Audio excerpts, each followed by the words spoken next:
ಅಳಿಲು ಮತ್ತು ಮುಂಗುಸಿ ಯಾರು ಉತ್ತಮರು? ಕಾಡೊಂದರಲ್ಲಿ ಒಂದು ದೊಡ್ಡ ಮರದ ಮೇಲೆ ಚಿಪ್ಪು ಎಂಬ ಅಳಿಲು ವಾಸಿಸುತ್ತಿತ್ತು. ಚಿಪ್ಪು ತನ್ನ ಚಾಕಚಕ್ಯತೆ, ಚುರುಕುತನ ಮತ್ತು ಸದಾ ಸಂತೋಷದಿಂದಿರುವ ಸ್ವಭಾವಕ್ಕೆ ಹೆಸರಾಗಿತ್ತು. ಅದೇ ಕಾಡಿನಲ್ಲಿ ಒಂದು ಗುಂಡಿಯಲ್ಲಿ ಮಂಗಿ ಎಂಬ ಮುಂಗುಸಿ ಇತ್ತು. ಮಂಗಿ ತನ್ನ ಧೈರ್ಯ, ಬುದ್ಧಿವಂತಿಕೆ ಮತ್ತು ತನ್ನ ಕಾಡಿನ ಶತ್ರುಗಳಿಂದ ರಕ್ಷಣೆ ಪಡೆಯುವ ಕೌಶಲಕ್ಕೆ ಖ್ಯಾತವಾಗಿತ್ತು.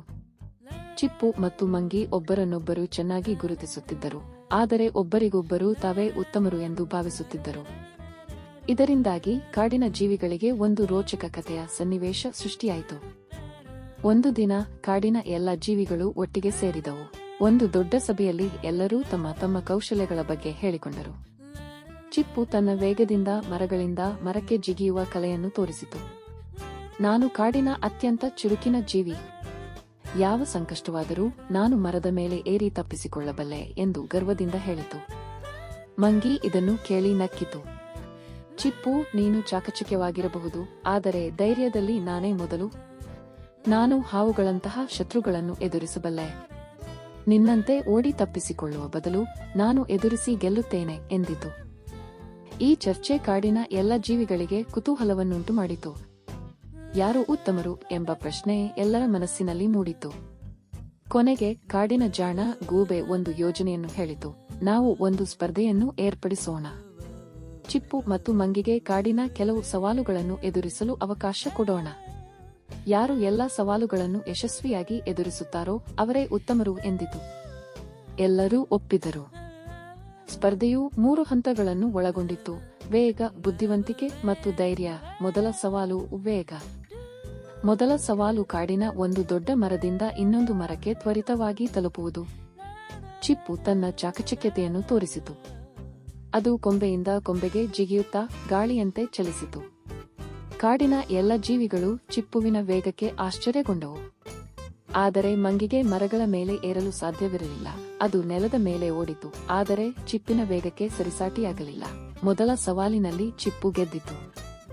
ಎರಡನೇ ಸವಾಲು ಬುದ್ಧಿವಂತಿಕೆ. ಎರಡನೇ ಸವಾಲು ಕಾಡಿನ ಒಂದು ಗುಹೆಯ ಒಳಗೆ ಇದ್ದ ಒಡವೆಯನ್ನು ತರಲು.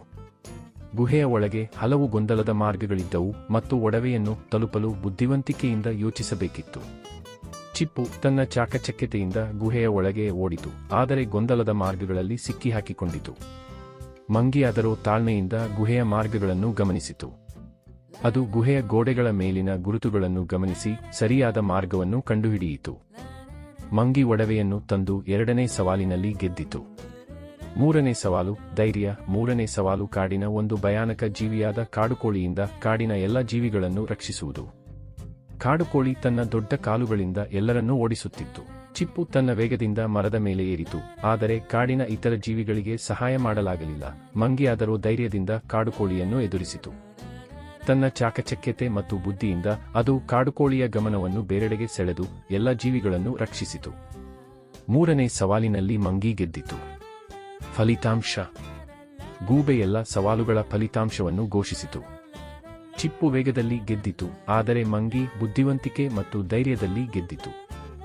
ಆದರೆ ಈ ಸ್ಪರ್ಧೆಯಿಂದ ಒಂದು ವಿಷಯ ಸ್ಪಷ್ಟವಾಗಿದೆ: ಯಾರೂ ಎಲ್ಲದರಲ್ಲೂ ಉತ್ತಮರಾಗಿರಲು ಸಾಧ್ಯವಿಲ್ಲ. ಚಿಪ್ಪು ಮತ್ತು ಮಂಗಿ ಒಬ್ಬರಿಗೊಬ್ಬರು ಪೂರಕವಾಗಿರುವ ಕೌಶಲ್ಯಗಳನ್ನು ಹೊಂದಿದ್ದಾರೆ. ಒಟ್ಟಿಗೆ ಕೆಲಸ ಮಾಡಿದರೆ ಕಾಡಿನ ಯಾವ ಸವಾಲನ್ನಾದರೂ ಎದುರಿಸಬಹುದು. ಚಿಪ್ಪು ಮತ್ತು ಮಂಗಿ ಒಬ್ಬರನ್ನೊಬ್ಬರು ಗೌರವಿಸಲು ಕಲಿತವು. ಅವು ತಮ್ಮ ವೈಯಕ್ತಿಕ ಕೌಶಲ್ಯಗಳನ್ನು ಒಟ್ಟಿಗೆ ಸೇರಿಸಿ ಕಾಡಿನ ಎಲ್ಲ ಜೀವಿಗಳಿಗೆ ಸಹಾಯ ಮಾಡಲು ತೊಡಗಿದವು. ಕಾಡಿನ ಜೀವಿಗಳಿಗೆ ಈ ಕಥೆಯಿಂದ ಒಂದು ದೊಡ್ಡ ಪಾಠ ಕಲಿತವು: ಪ್ರತಿಯೊಬ್ಬರಿಗೂ ತಮ್ಮದೇ ಆದ ವಿಶೇಷ ಕೌಶಲ್ಯ ಇದೆ ಮತ್ತು ಒಗ್ಗಟ್ಟಿನಿಂದ ಯಾವುದೇ ಸವಾಲನ್ನು ಜಯಿಸಬಹುದು.